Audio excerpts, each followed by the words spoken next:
ओम गण गणपते नमः। मैं अन्नबजाज ज्योतिष एडवाइजर आध्यात्मिक इच्छा पूर्ति यात्रा में हम मेरे साथ चल रहे हैं। शिव महापुराण की कथा में 18वां अध्याय सुन रहे हैं। ब्रह्मा जी ने कहा, हे नारद, शिव जी के गण उनकी आज्ञा पाकर जय शिव जय मृत्युंजय कहते हुए प्रसन्नता पूर्वक गाते बजाते दैत्य सेना से लड़ने को चल दिए। वहां पहुंचकर दोनों ओर से भयंकर मार काट शुरू हो गई, जिससे पृथ्वी कांपने लगी। दोनों ओर से हर प्रकार के शस्त्रों का प्रयोग किया गया। युद्ध स्थल अस्थि मांस तथा रुधिर से पूर्ण हो गया। जो दैत्य गणों के हाथ मारे गए उनको शुक्र ने पुनः जीवित कर दिया। जब गणों ने अनेक बार दैत्यों का वध किया, परंतु शुक्र ने उन्हें फिर जीवित कर दिया। निदान गणों ने कोई उपाय ना देख दुखी होकर शिव जी के पास जा वृतांत कह सुनाया और बोले, अब हम दैत्यों के साथ युद्ध ना करेंगे, क्योंकि हम दैत्यों को मारने में असमर्थ हैं। हे शिव जी, ये काम आप स्वयं ही करें। गणों के मुख से शिव जी के मुख से कृत्या नाम की एक स्त्री प्रकट हुई। उसका स्वरूप अत्यंत भयानक था। उसकी दाढ़ें बड़ी भयंकर पर्वत के समान थी। ऐसे स्वरूप से प्रकट होकर वे शिव जी की सेना के साथ युद्ध स्थान में आई। वह महाभयंकर नाद करती हुई दैत्यों का भक्षण करने लगी। तब दैत्य उसके स्वरूप को देखकर उसके पराक्रम से भयभीत होकर भागने लगे। इसके पश्चात कृत्या शुक्र को अपने गुप्त अंग में दबाकर उड़ गई तथा सबके देखते देखते आंखों से ओझल हो गई। शुक्र को कृत्या द्वारा उड़ा ले जाने पर दैत्य लोग बड़े भयभीत हुए। उनकी सेना में हाहाकार मच गया। उस समय वे इधर उधर भागने लगे।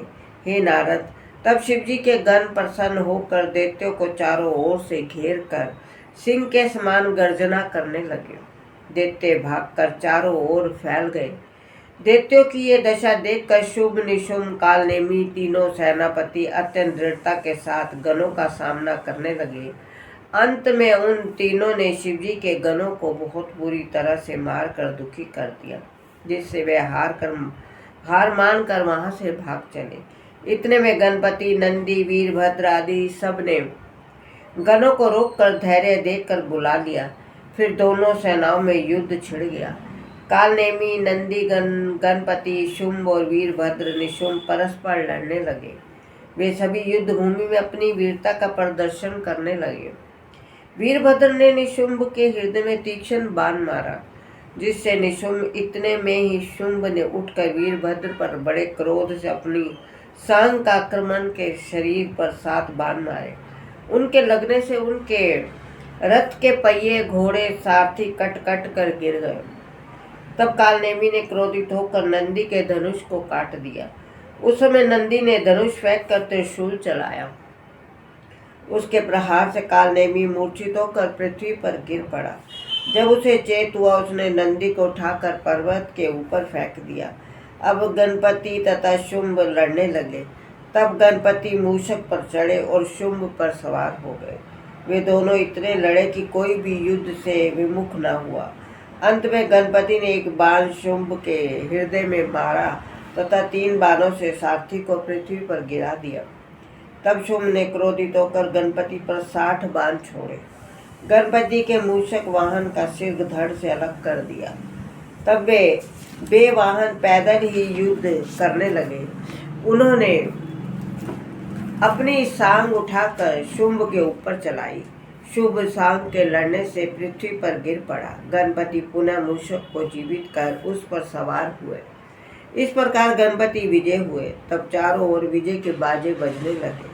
सब गणपति अत्यंत प्रसन्न हो जय जयकार करने लगे। हे नारद, ये देख वृंद नामक शुंभ का पिता में अत्यंत क्रोधित होकर गणपति के ऊपर बाणों को वर्षा करने लगा।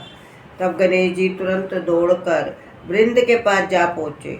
उनके साथ असंख्य भूत प्रेत कूष्मांड पिशाच भैरव गण बेताल डाकनी शाकनी योगनी आदि किल किल शब्द के अर्थात सिंह आदि हाथियों के समान नाद कर रहे थे। उन्होंने वृंद तथा शुंभ को सेना सहित विकल कर दिया। वीरभद्र की सेना ने दैत्यों को अत्यंत दुखी किया। उन्होंने अनेक दैत्यों को खाकर उनका रक्त पान किया। इतने में नंदी भी वहां आ गए तथा उन्होंने बाणों की ऐसी वर्षा की कि दैत्यों की ओर सप्र की भांति चले। उन्होंने दैत्यों की बहुत सी सेना नष्ट कर दी। कुछ दैत्य तो खा लिए, कुछ मारे गए, कुछ मूर्छित हुए, कुछ भागकर गिर पड़े। ओम नमः शिवाय। शिव महापुराण की कथा आगे सुनने के लिए आप मेरा अगला वीडियो